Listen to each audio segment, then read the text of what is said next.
Thank you so much for that introduction, everybody, for the warm welcome and the invitation in the first place. I'm pretty sure that I said yes to the invitation before Mary Lee even got the full sentence out. I'm very happy to be here. Local government is my favorite. And so the opportunity to come speak with this group that is multidisciplinary and across different segments of local government was very special to me. So I appreciate the opportunity.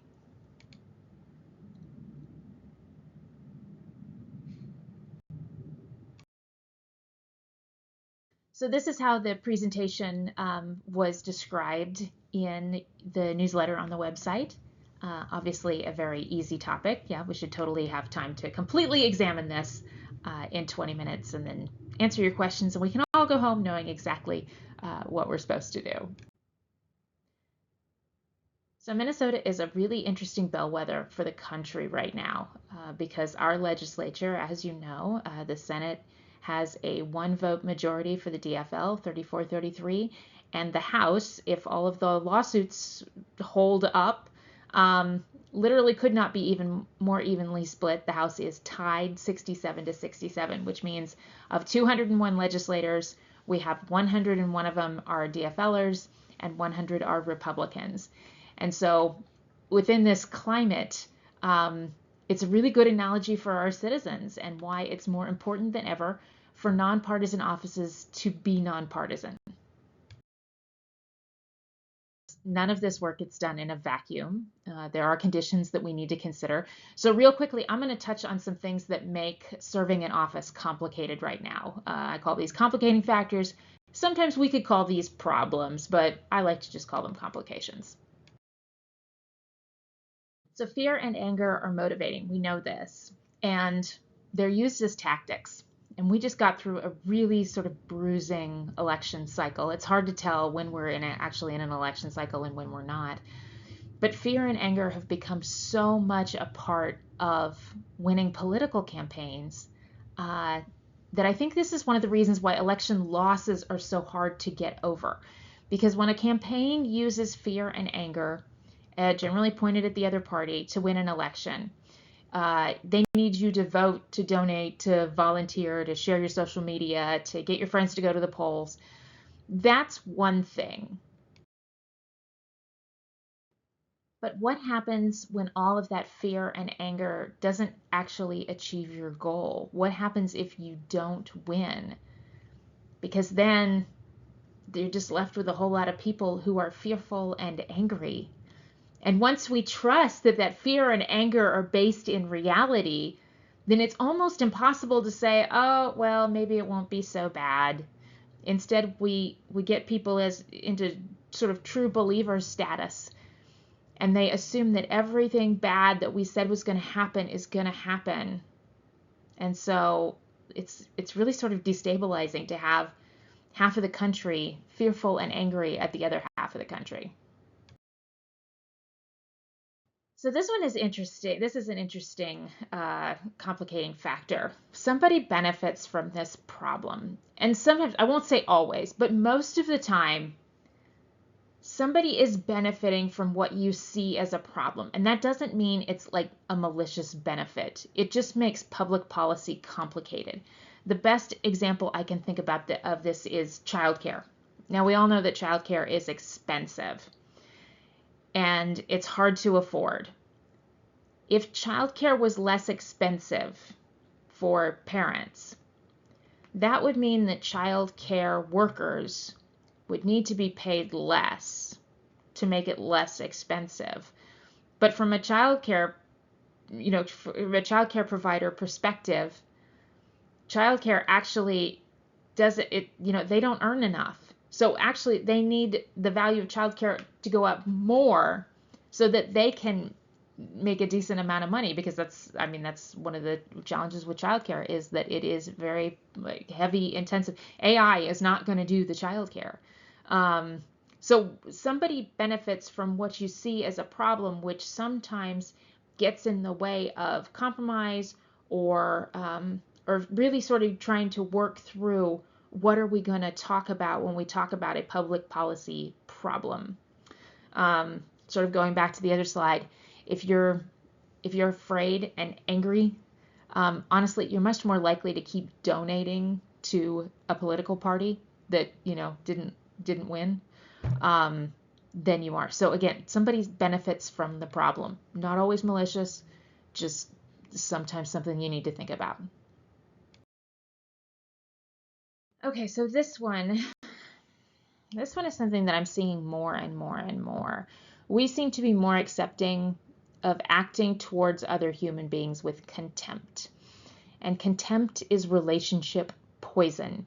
Contempt is a lot of, those people, or eye rolling, or sarcasm, or kind of this sneering.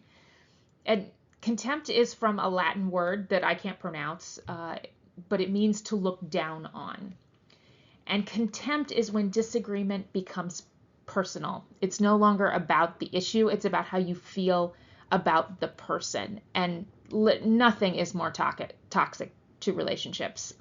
If you talk to marriage and family therapists, the ones that say, once they see contempt in a failing marriage, like, they can generally tell you, like, okay, you're gonna climb really hard out of this, or you're gonna get divorced, because contempt is the opposite of respect, and it's really, really hard to get over. So avoiding it from the start is super helpful. So since you're all in local government, the advice I'm offering to you is different than advice I offer to legislators at the Capitol, because the legislature, the governor, the lieutenant governor, those offices are partisan, and they have different structures that they have to deal with. But local elected office in Minnesota is all legally nonpartisan. So that's the frame I'm looking at this advice from, that every local office in Minnesota is nonpartisan.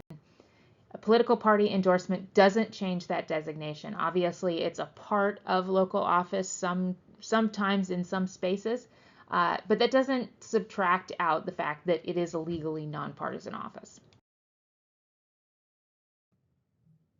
The other thing I'm thinking about is this image. I like this a lot. It's a team of snowplows clearing 94. And I will tell you, this is even better in video form. If you've never seen it in action, Google it. Google like MnDOT plows 94. It's super cool. And so the last thing that I try to frame up this discussion tonight, is that I'm trying to offer tangible things you can do as a local elected official to try to help make your experience as an elected official better, your constituents' experience better, and help us get over some of this division. The first thing you can do is prioritize your constituents. Lots of advocacy organizations have been targeting local government because they can't get the polarized or gridlocked state to do something, or they can't get the polarized and gridlocked Congress to do something. So they're focusing more on local offices. Now, sometimes that makes sense, and sometimes it doesn't. And you all know as well as I do, sometimes no action is action. But activists are doing their jobs, and sometimes they fill up public hearings with people in the same color t-shirt who are either for something or oppose something, and a couple of people stand up and they give public testimony, but the people in the t-shirts, their job is to be sort of a visual representation that there's overwhelming community support for their thing, right? Not always. I was at a city council hearing several years ago where that was that situation. There was a bunch of people for something, and there was a bunch of people against something, and all the people against something were in the same colored t-shirt. And one of the city council members, after the public testimony, asked everybody in the audience who was for the ordinance that they were talking about to stand up. And so a bunch of people stood up. And then they said, okay, sit down. And everybody who is against, stand up. And only a few people stood up, because a lot of the people in the t-shirts didn't actually live in the district. Now, that's not saying that you shouldn't bring advocates to the city council and do that. but sometimes it's really good to make sure that you are prioritizing constituents and you know who the constituents are. The flip side of that is to know who representatives of your constituents are. Most of the people in this room who I met from my work at the St. Paul Area Chamber of Commerce. And I used to bring a list of member businesses when I would, testify at your councils, because I was generally at the hearing because the business owners couldn't be. And so sometimes there's situations where either just because they can't get to city council or something else, that sometimes it's a good thing to have one person who represents a whole lot of people. But just make sure you know who those people are and if they are legitimately representing the interests of the people in your community. I would say is model the behavior you want to see. If you don't want name calling, don't name call. If you don't want secret conversations or gossip or taking advantage of situations, don't. One of the most impressive people I've met in my 20 plus years in politics was a kid that was working on a campaign with me who did not like the gossipy sort of culture that a lot of campaigns, frankly, they kind of lean into. Again, it's human beings being human beings, but there was one time when I was in an office and we were talking about somebody else who was on the team, and it wasn't super nice. And one kid said, "You know what? Like, I'm not okay with this kind of talk, and I'm not going to allow it in my presence. So we can either talk about something else or I can leave the room. It's up to you guys." And it was amazing to me because this kid was not the most senior person. I say kid, he's probably 30 years old by now, but he wasn't then. He wasn't the most senior person in the room. He wasn't in a position of authority, and he was super in a position of like moral authority by modeling the behavior he wanted to see. It was outstanding. So over communicating your thinking and articulating why, like if you're debating a bill or an ordinance or something, articulate why you're making your decision the way that you are, or why something that you've heard in testimony does or doesn't sway you. You all know that there is a difference between being heard and being agreed with. You know how people say, "Oh, you're not. Our voices aren't being heard." Sometimes the voices are being heard; they're just not being agreed with. And so articulating that you did hear them, you understand their challenge or their perspective, and then modeling the behavior you want to see by being respectful about that can go a long way. Bring down the temperature by changing your words. Now, there are some words that are highly charged. Words like fair. Like, just when somebody invokes the word fair, just to imply that whatever they are talking about that would be fair, like everything else isn't. That's kind of a trigger for me. Free. There is no such thing as free stuff. Somebody is always paying for the stuff. It might not be you. It might not be the consumer, but there's really no such thing as free stuff. And then the word but. When I was working at the Chamber of Commerce several years ago, there was a situation where our staff meetings were really sort of getting contentious. And so our CEO at the time said, "We're going to change the way we talk with one another. And we're going to do that by not saying but. Say and." And I will tell you, like, I thought this was the dumbest thing I'd ever heard of. I was like, "What do you mean instead of saying but, we were going to say and?" But we would say things like, "We want to hold our event at the River Center, but it's really expensive." Or, "We want to take this certain position on this public policy thing, but half of our members might be upset with that." If we switched it to and, it's, "We want to hold our event at the River Center and it's really expensive." Or, "We want to take a position on this public policy thing and half of our members would be upset." Like, using and doesn't negate anything. She was totally right. what it does is it makes two pieces of evidence inclusive instead of opposing. And it really leans into how two things can be true at the same time. I will tell you, like, trying not to use the word but and using the word and instead, especially when I'm sort of going back and forth with another person, like, has changed my freaking life. It absolutely has. It's amazing. That's supposed to be what we want, right? But this idea that, well, we can't let our opposition get a win, even if that means that we don't get a win. So I think this idea has to go. Find a way to get to yes. Try to find a way for win-win. Now, I know it's not always possible, but the more we try, the more we prioritize getting a win-win, the better off we'll be, I think. So letting go of the myth of the private citizen hat. This one, I will say, I was wrong about for a long time. I used to think that there could be a difference between what you did in your personal life and your public life. But between living in an overly politicized climate and sort of living all of our lives publicly, perception is reality. So, take the positions you're going to take, but know that there's really no such thing as taking off your council hat anymore. Or, I'm just a private citizen in this email or in, whatever you're doing, especially if you're communicating with staff or constituents or whatever. Sometimes being in office has its perks, and sometimes it has, for lack of a better word, it has sort of penalties. And the sacrifice for being in public service in a local elected official role may be the loss of the private citizen opinion option. That's making sure that you're approaching your government position like a juror instead of like an activist can help. And then again, over communicating why you take the positions that you do.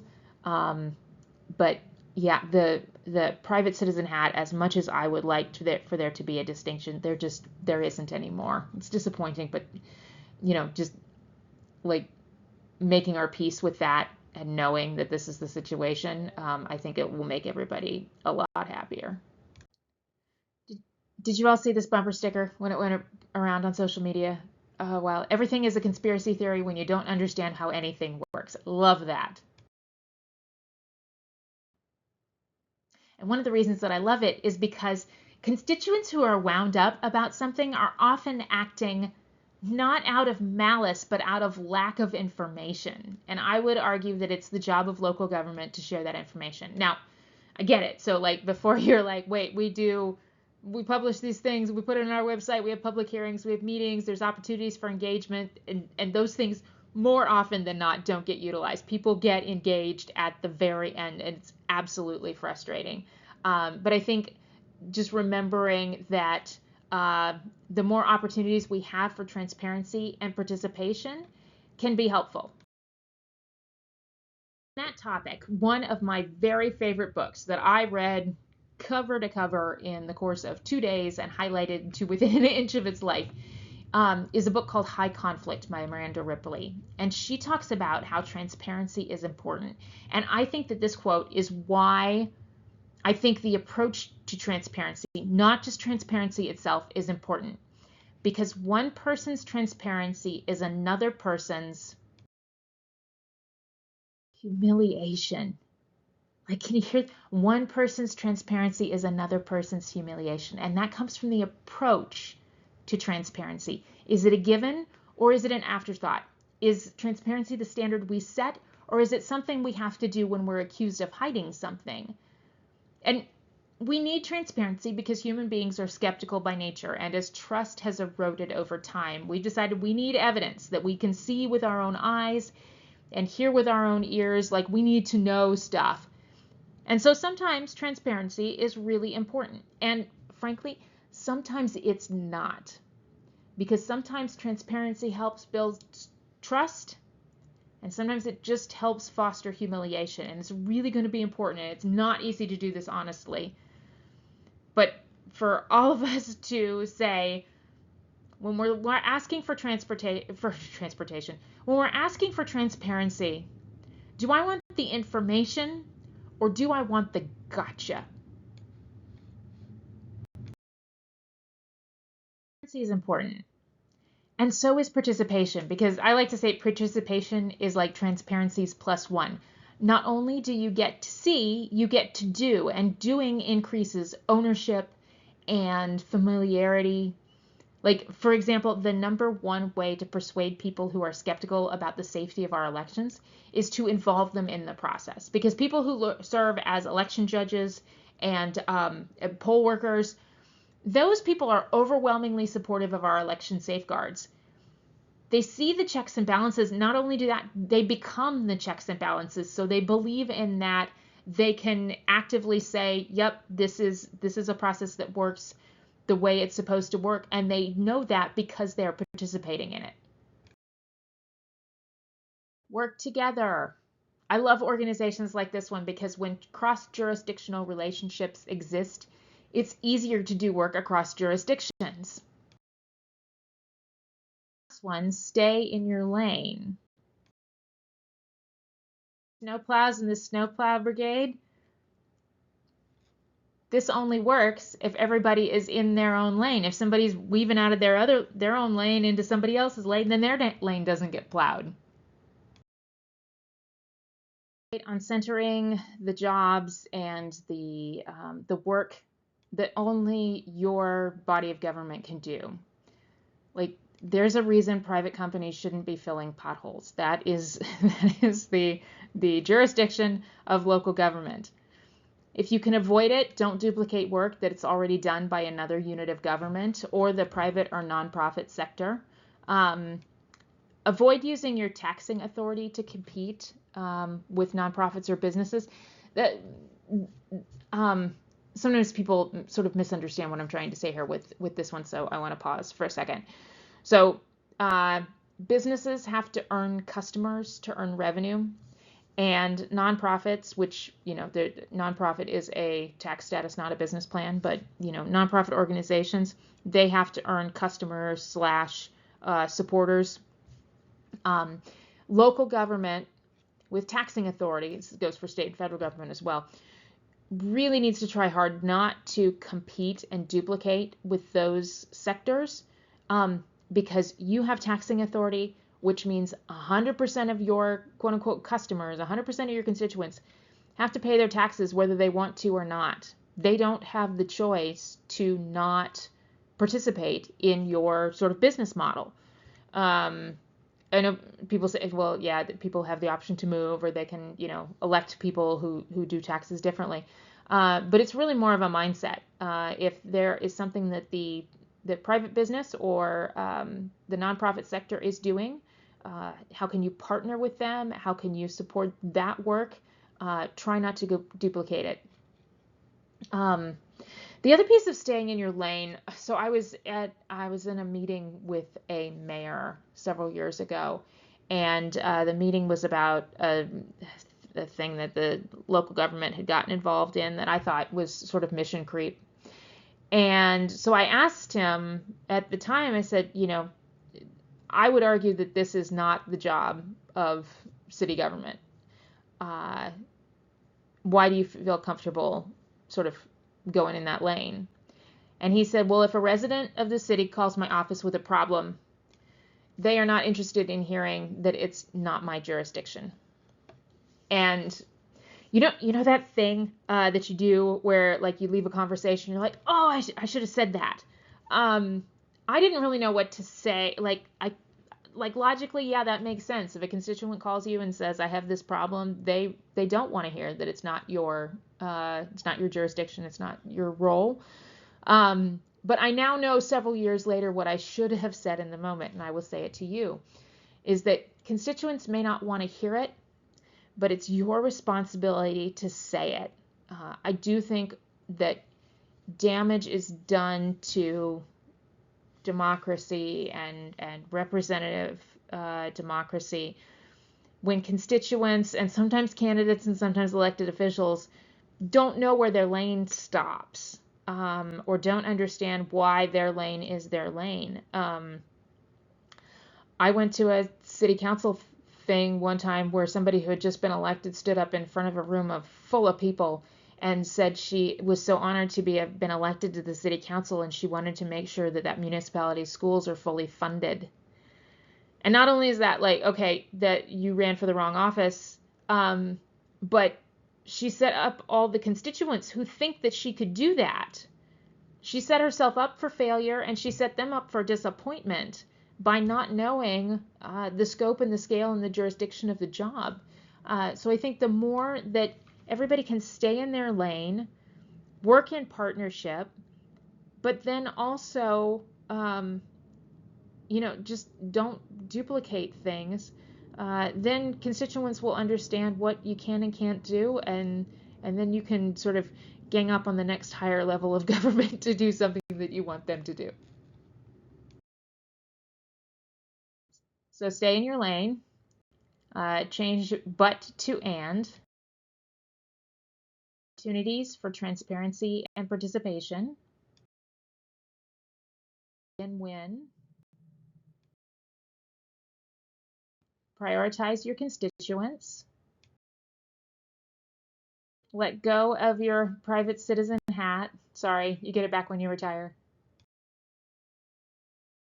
Model the behavior that you want to see. Work together like a snowplow.